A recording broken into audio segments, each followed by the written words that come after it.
Welcome to one more edition of Politics Done Right. Today we have a great guest, especially in these times when we have the impeachment hearings and everything going on. For an audience that still think, why are they picking on the president? Believe it or not, there are 43 to 45% of America that thinks, why are we picking on the president? Well, today we have Kelly Hyman is a Democratic political strategist, a mass tort and class action attorney who has appeared on Fox and Friends, Fox News, The Ingram Angle, and ABC's America This Week. She's the author of, listen to this, Top 10 Reasons to Dump Trump in 2020, and considers it her mission to get more people to be informed and to vote in 2020.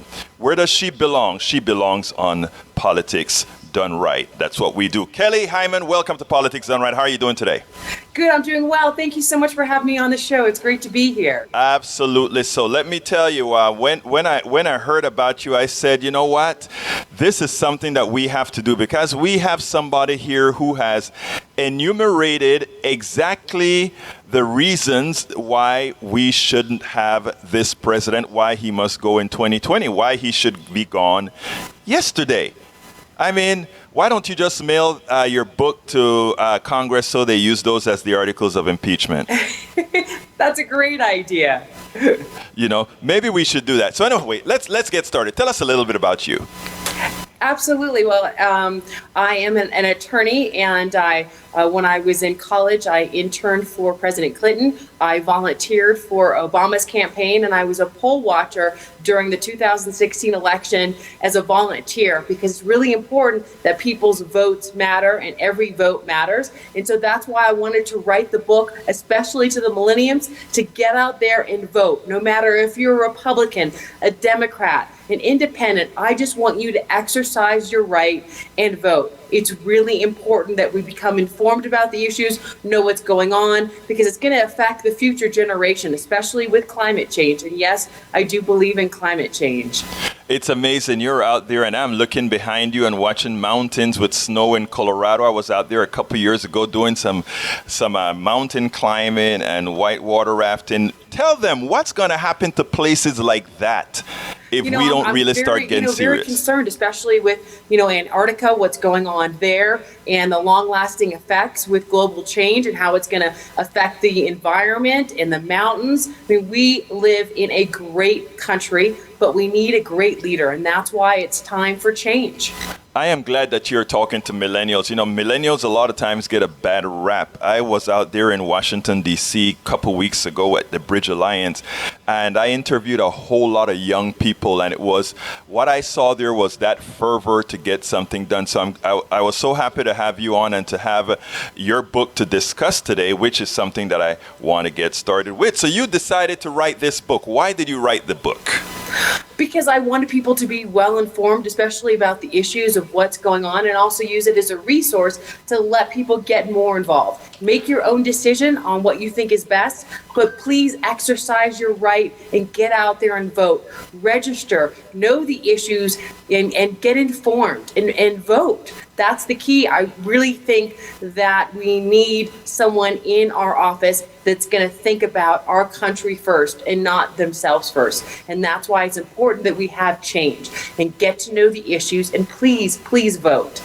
I love that you said get informed, and then you said go vote, because we also want an informed voter. Right now we have a large percentage of the population that will go out there and they will be voting against their own interests. Absolutely. So it's more than voting. It's exactly what you're doing right now. So let's go ahead and tackle your book, because like I said, we just need to mail the table of contents of your book as the articles of impeachment. Tell me, you said there are 10 things specifically why Donald Trump shouldn't be president. Enumerate those 10 things. Sure. I mean, and there's so many more. These are just the top ones. Let's first take his constant lying. I mean, if you do fact checks, he's constantly lying, saying, one thing and then changing his mind, changing his opinion on stuff, also in regards to his conflicts of interest. And, let's talk about, Ukraine, the whole, impeachment of going on right there. I mean, if we look at the transcript itself, we know from the transcript that basically Trump asked the Ukraine president, he said, the U.S. has been good to Ukraine, but Ukraine hasn't been that good to U.S. Secondly, that he asked for a favor. And thirdly, to investigate the Bidens. We're learning through these public hearings, which I think is great because the public can get the information and learn for themselves, that Trump didn't care about Ukraine. All he cared about was the fact that it would, have Biden's investigated. And so he is and continues to put his own interest before our country's interest. And so I think that's why I wanted people to be informed about the different things that he's doing, whether it's the environment, all his, vacancies in the cabinet. Let me just tell you this. What I want to do is I want to go through them one at a time, because I think what it does for the people that are listening here. Remember, we don't want to only talk to the choir. No. We have to talk to those people who I meet a lot of people, and I speak to a lot of people on the right as well, and there are people who legitimately have another source of information, and that source of information misleads them into the thoughts that they have. It's not that they're bad people. Now, when somebody like you come along and do a report like this, I'm calling your book a report, but it's a very well written book. I got it last night, and I went through the items, and I'm like, maybe we just need to give this to Shift and let Shift go ahead and write it up as articles of impeachment. So you already went over the lies that he told. Why is it that I think a lot of the people on the right are able to understand that in fact he is lying? Why do you think they give him a pass when, let's say, with Clinton as particular quote-unquote lies, or Obama's quasi misinformation with if you have your doctor, you can keep it, as opposed to saying if you have your doctor, you can keep it if your private insurance would allow you to keep it? Why do he get away with that and Trump and Obama, or rather, and Clinton and Obama couldn't get away with things that way? That's a very good question. I saw in an airport, a Trump supporter, he had his hat on, and I says, does it bother you that, Trump lies? And he said to me, well, everyone lies. And so, but he's the leader of our country. He's supposed to set an example, for it. And it's, upsetting that, people just give him a pass. And I think it's also a lot of times people vote on just one issue. Well, this issue is, he's helping me with my business. And that's, not always true. If we look at the fact that Trump is, the rich are getting richer and the middle class is not. And so Trump is not helping people, as you said, are voting against their own interest.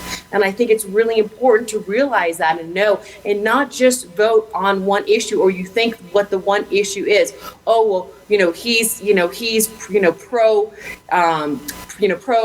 pro life, and well, way back when he was pro-choice, and he flipped his decision on that. But there's a lot of other issues that we have to think about, and really that's why I want people to be informed and make an informed decision, and not just vote on one issue, because it's gonna harm them. And I don't want people to vote against their interests. And if you think about it, and there was a map done, millenniums, and if all millenniums got out and vote, most of the map was predominantly blue. And most people, 80% of people, will agree on most issues. So it's really important that people get more informed. And it's also true that when the economy does better, when a Democrat is in office. And a lot of Republicans will disagree with that. But studies have shown that that's the case. The numbers are absolute. I've written so many blogs on that and proven the number and shown the graphs and all of that. The thing about it is they want to corner the market on everything that they attempt to corner the market on is really what I call projection of what Democrats do. But anyhow, interestingly, let's take your second topic, human rights violation. What human rights is he violating, Kelly? Oh my goodness, there's so many, and it's so upsetting to me about the immigration and how children were being separated from their families, and kids weren't finding their families, and also the alleged abuse. I mean, there's photos of children allegedly being caged in the blankets.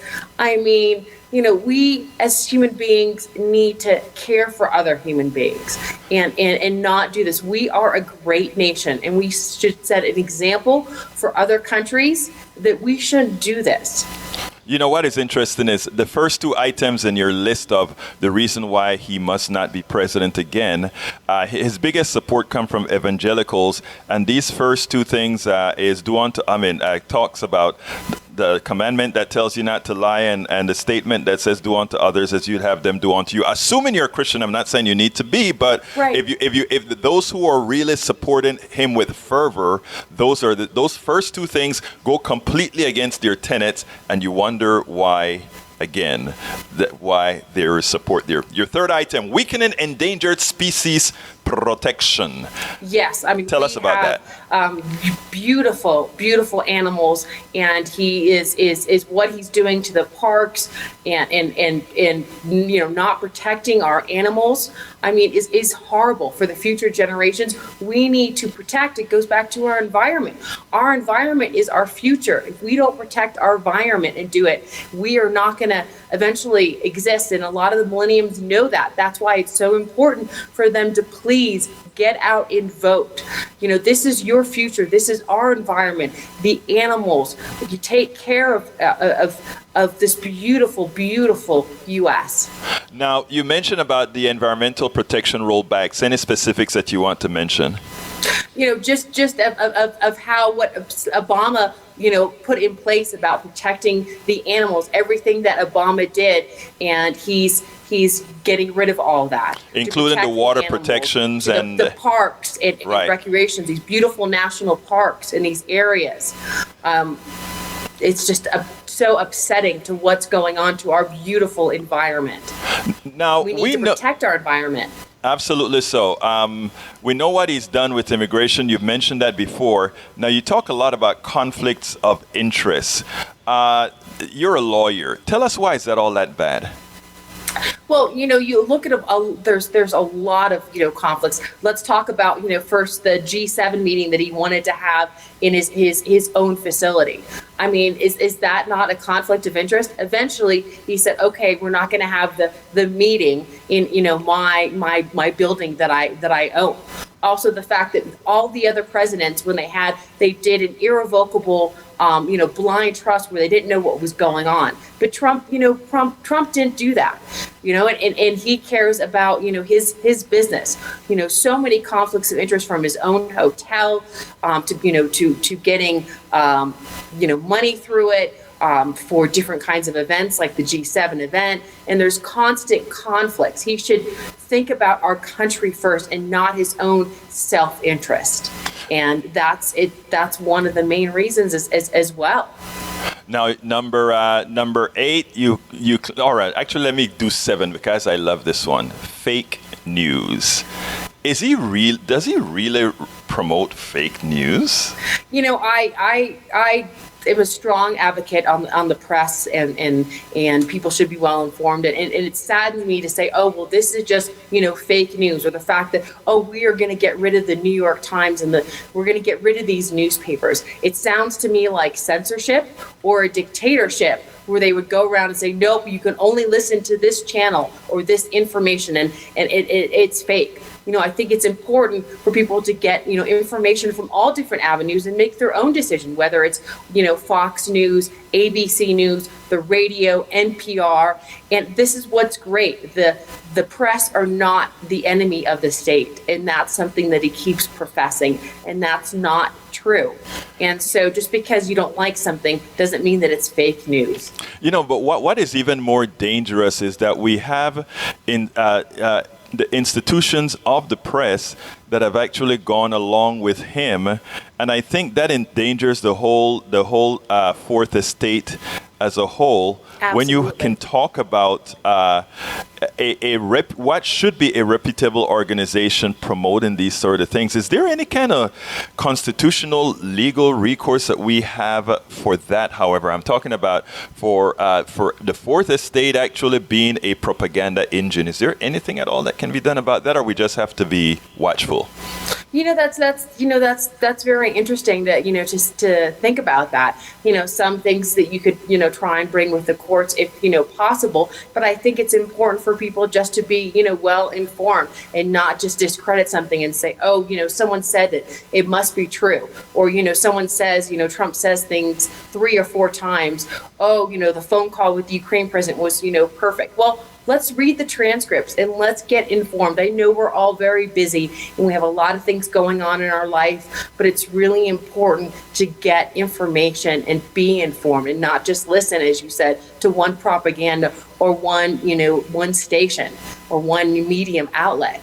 Look at other ways to get your information in your so you can be informed. Now today and during the hearings, her name is Jovanovic. That's her name, Jovanovic. Ambassador Jovanovic says that the State Department is being hollowed from the inside, and many of these other departments are. I notice in one of your topics, line number 8, you talk about cabinet vacancies. I mean, it's deeper than cabinet vacancies. Right? It goes from cabinets right into the departments themselves. Absolutely. That's a really good point. And so that's why it's really important that people should be able to say what they think about stuff and not be concerned about the repercussions. I mean, going back to the cabinet, there's been so many vacancies and just putting people on a temporary basis and without having the opportunity for people to get information about these cabinet positions. And a lot of times we want people that are qualified for these positions, and it's very concerning that people that are possibly getting the positions don't have the qualifications for these positions. Interestingly, one of the advantages of having these temporary folks is that they don't, or they haven't gone through the scrubbing process, if you will, where you can actually see exactly who they are, where they've been, etc. Now you conclude. Well, we don't need to go through the Russian investigation again. We know how that turns out.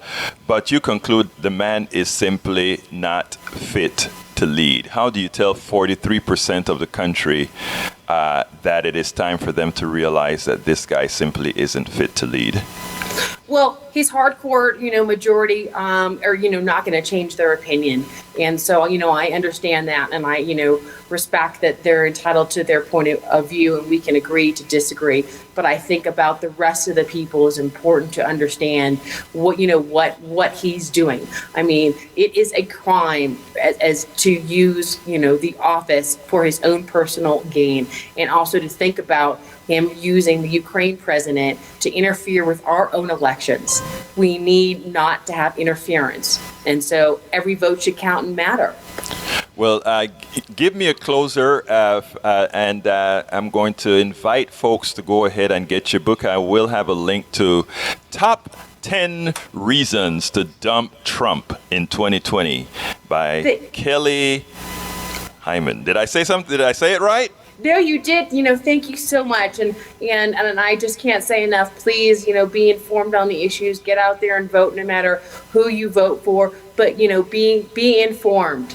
And I really appreciate you having me on the show. Absolutely, Kelly. Kelly is a Democratic strategist.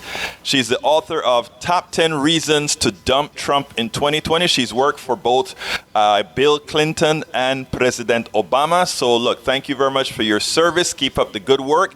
Get this book out there, and let's not only get it to the choir, let's get it to others as well. Kelly Hyman, thank you so kindly for having been on Politics Done Right. Thanks so much for having me.